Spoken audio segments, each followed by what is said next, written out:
this is Goku Sun DBZ, and today I will not be like I normally do for Sunday. I will not be doing Top 10 Sunday. Instead, at a request on Google Plus recently, I had a request to actually do a TV show review since I recently did Season 1 of Dragon Ball GT, season review. Today I was asked to do a review because I mentioned I like some of the comics from the comic book company Vergo Comics. And this is may cause some controversy and stuff, but this is a review for Season 1, which was produced by Fox, of the TV series Lucifer. Now, as no, this isn't the true biblical Lucifer. You have to keep in mind that the Bible teaches. And first off, before, I'm sure some people won't like that I'm reviewing this show, but it was requested, and since I have seen the entire first season, which is like 13 episodes, I'm going to review it. First thing I want to say about this show, however, is it's not like the comic book, just so you know.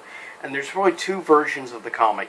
Originally it was done by a different comic book company, and then it was sold off a few years later down to, of course, Vergo, and he would be introduced into Vergo/DC universe in Sandman comic, of course.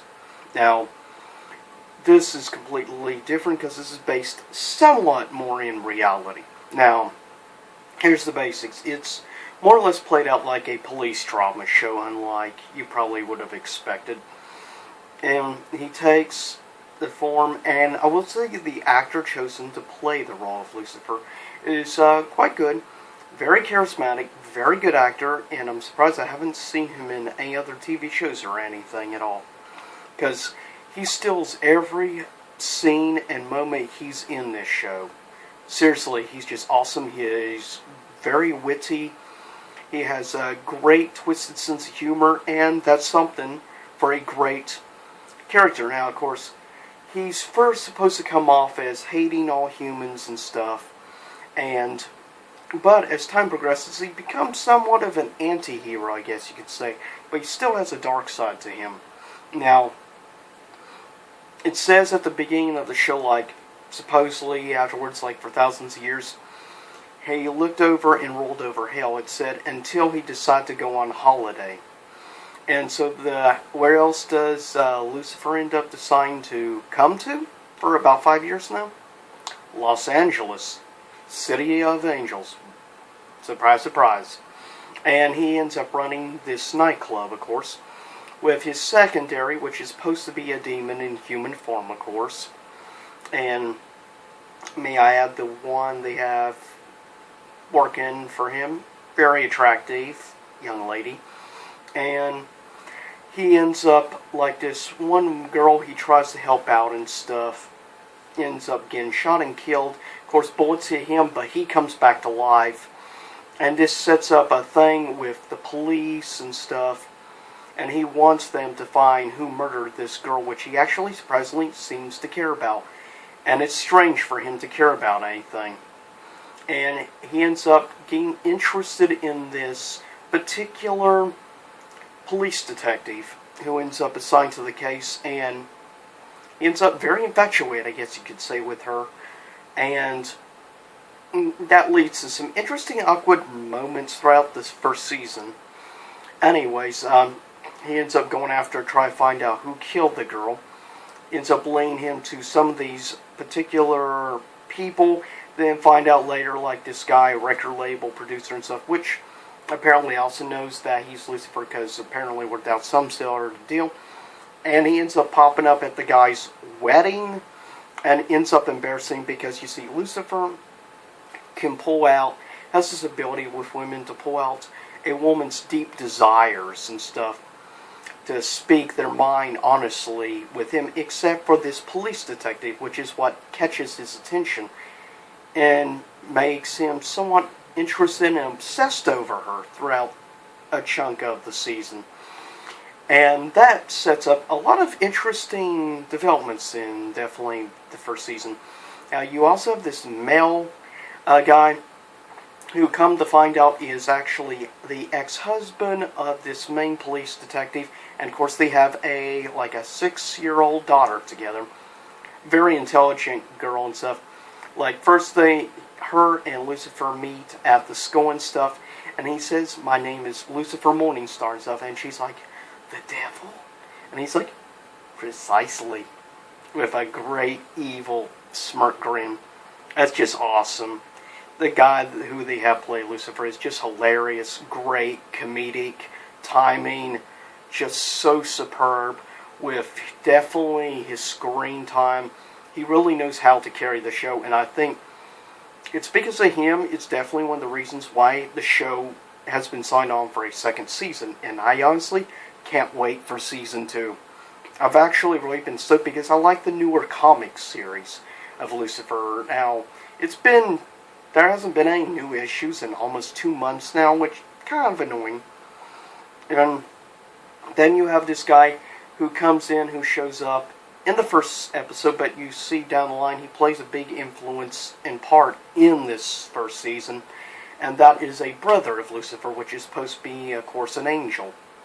And he's played by, I forget the actor's name, but he's a really good actor, and he's been in a lot of different shows over the years, supernaturally themed. He plays right now a major character in the Lucifer series. He also played in, I'm trying to remember, he played in the last season of Buffy the Vampire Slayer, which ends up towards the end having a little bit of a romantic fling or something with Faith. Ends up being the son of a former Slayer in that. But he's played in multiple supernatural themed shows over the years. He made an appearance, I believe, in Grimm. I forget all the different supernatural themed shows he's played in over the years. It's insane the amount of TV shows he's been in. At least a good 5 or 6 different supernatural themed TV shows. So, he's definitely no stranger to that, and that's a good thing. If you're going to have somebody in this type of show, though it's predominantly more of a police drama than an actual supernatural thing, though you have elements. It does get a little bit darker as the show progresses, though still not compared to the comic books, keep in mind. And that's one thing you have to keep in mind throughout this entire show. If you've ever watched the read the Lucifer comics, you know this is definitely not close to the comic book. But you have to keep that in mind because Fox is doing it. It's interesting, this is the second somewhat DC property they're handling. First one being, of course, Gotham, which is also more or less a police drama. That seems to be right now Fox's route to a lot of their shows seem to be dramas. Because we've seen that with Bones for, 9 seasons or something like that? So yeah. So it's no surprise they went that route. But along with that, as the show progresses with the storylines and things, of course we also see this flirtatious in the beginning, trying to think, counselor, and end up working out a deal like Lucifer with her, and basically she gives him the counseling and stuff he needs to try to figure things out, and in return he does her sexual favors by having lots of sex. Yeah. She's a comedian. I don't know too much about her comedic background, the actress who plays that role. I do know I've seen her in, over the years, in multiple specials on the VH1. Actually, when they did the I Love series, like I love the 70s, I love the 80s, I love the 90s, also I love toys. She did probably like 6 or 7 different one of the VH1 I Love specials. And, yeah, I enjoyed her in those. I saw her comedic and could tell she was a comedian. And it was just interesting after those years of not seeing her in anything, all of a sudden, poof, she pops up in this show that I've been watching. At least I know her from something prior. But, really the only other ones I really recognize outside of this show, as I mentioned, is the guy who plays her ex-husband, he played in actually True Blood. He was the somewhat partner that was getting into the life of, I'm trying to remember, darn it now, the character's name, but he's just awesome. He used to cook and stuff at the bar and stuff in True Blood. And he's just hilarious, but they end up becoming lovers and stuff. It's really interesting. Has like control over like voodoo type power, supernatural stuff. And I believe he's a character who comes in like season 4 and season 5, if I'm not mistaken. But then gets killed off. But yeah, it's interesting to say the least. But it's nice to see some familiar faces in the show. Him and the one who plays that one angel are the only real familiar faces to me that I recognize from anything prior.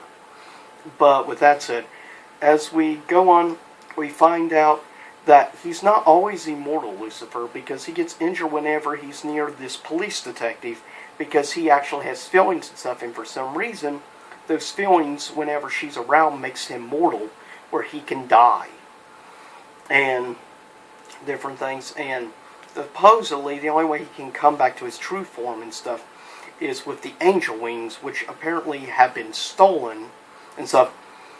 He finally gets a hold of them towards the middle of the season, and he ends up setting them ablaze with gasoline and stuff and burning his angel wings, which is interesting and infuriates, of course, his angel brethren, because basically he's having to watch over hell for now.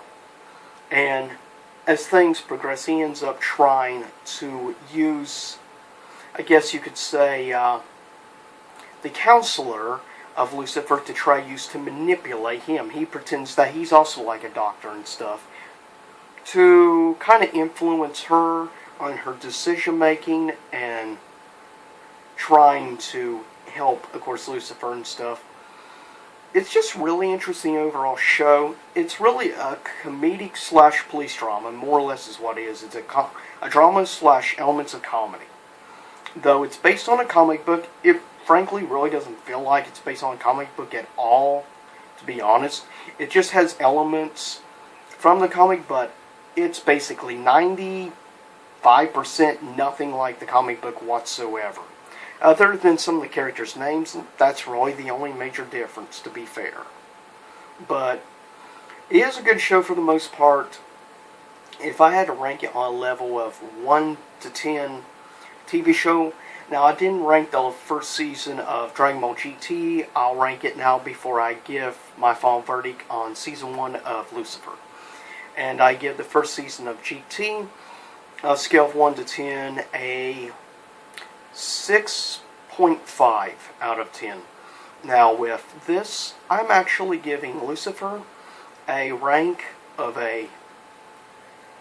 Though I enjoyed it, there were still elements and issues I have with it, but I'm going to have to give the first season of Lucifer probably between a 7.5 to possibly an 8 out of 10.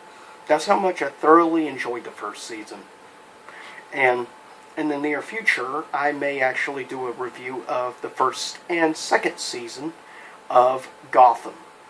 So you'll have to stay tuned for those reviews in the near future. I hope you enjoyed my review for the first season, and hopefully I gave some insight or some info you might find interesting for the first season of Lucifer. Please remember to thumbs up this video, like, subscribe, follow me at twitter.com/GokuSunDBZ. And I'll see you all here again next time in YouTube land. And the music you hear, yes, is from Halo Combat Evolved. Thought you all out there might appreciate this music. But anyways, remember, same YouTube time, same YouTube channel.